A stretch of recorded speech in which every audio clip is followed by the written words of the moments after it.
A lot of podcast marketing advice starts and ends with build a funnel and keep feeding people into it. And while that can and does work for some, it'll frustrate a lot of podcasters. Here's why.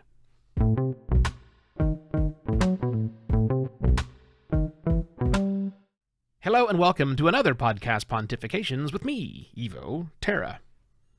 All models are wrong. Some happen to be useful. And that's how I feel about marketing funnels. Specifically, how I feel about marketing funnels that podcasters can use. The podcasting implementation of the marketing funnel.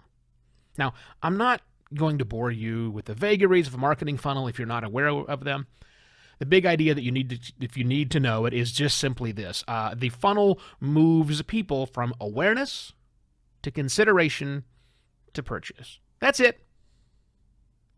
So for podcasters, a marketing funnel idea is making a lot of people aware of your podcast, then getting them to consider your podcast, and then, well, probably not purchasing anything, unless you're selling a subscription, but certainly listening to your podcast. And that makes sense, right? Well, yeah. There's a few problems, a few flaws I see in that particular model. The first is this entire idea of a funnel. I don't know about you, but I use a funnel on occasion, every now and again, and unless I'm not careful, the funnel's job is so that I don't spill anything. I mean, that's the whole reason I stick a funnel in my squeeze bottle and then pour olive oil into it, as opposed to just trying to eyeball it in there, right? I mean, a better model for this idea of lots of people coming in and then winnowing down might be a sieve, we pronounce it sieve where I'm from, or a filter. Because, not every single person who's going to be made aware of your show is worthy of considering your show. I mean, it just may not be for them. I mean, how many billboards do you drive by that aren't for you? How many television commercials do you see, or radio spots, or podcast ads for that matter, that aren't relevant to you? Yes, there's the awareness. Good job. But if they're not relevant, why is anybody wasting any time on them whatsoever?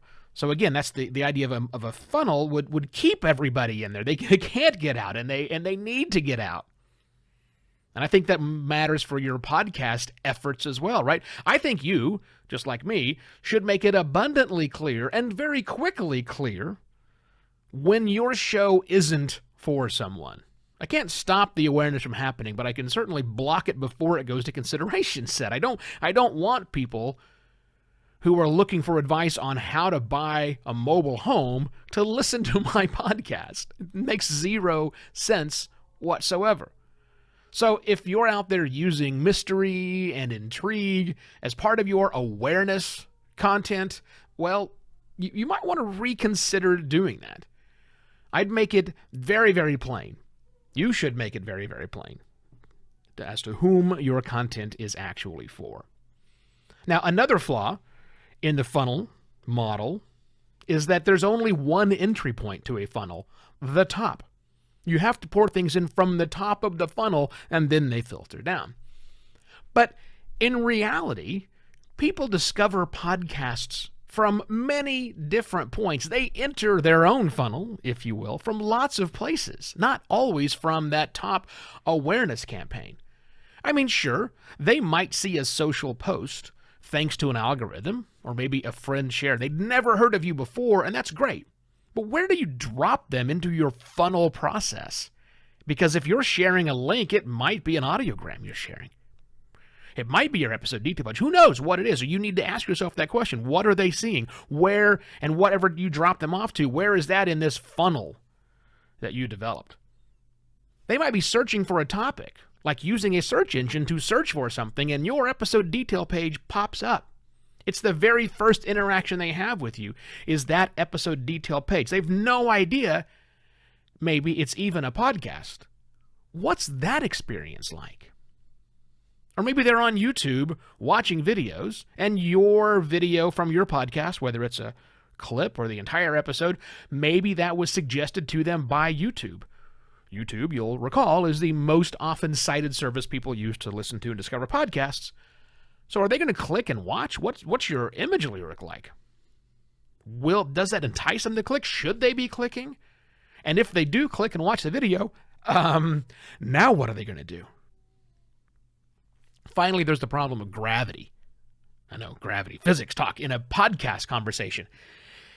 You see, a funnel assumes refinement. Again, top awareness, consideration, and then finally purchase. But I've done enough attribution modeling and actual click path analysis in my time, which is way too much. And I can promise you that individuals bounce around through content with randomness and zero discernible patterns.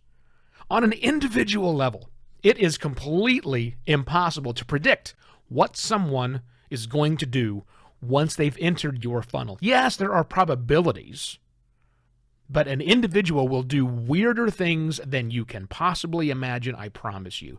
Now, en masse, sure, behaviors of people get fairly easy to predict en masse, and that's why so many marketers are able to set up successful funnels. But we're talking about individual efforts here, and that gets a lot more sticky. Keep in mind that successful podcast funnels is by no means a quick fix, and what works for a SaaS company may not work for your podcast. So choose very wisely. Can we talk about podcast conferences for just a moment? Specifically, She Podcasts, taking place in October. Yay, October, it's coming up, like right around the corner in Scottsdale, Arizona. Scottsdale, if you don't know, is a Phoenix suburb, and if you also don't know, I live in Phoenix. So yes, I'm going to be attending, and let me get the elephant in the room out of the way first. I am not the target market for She Podcasts attendees.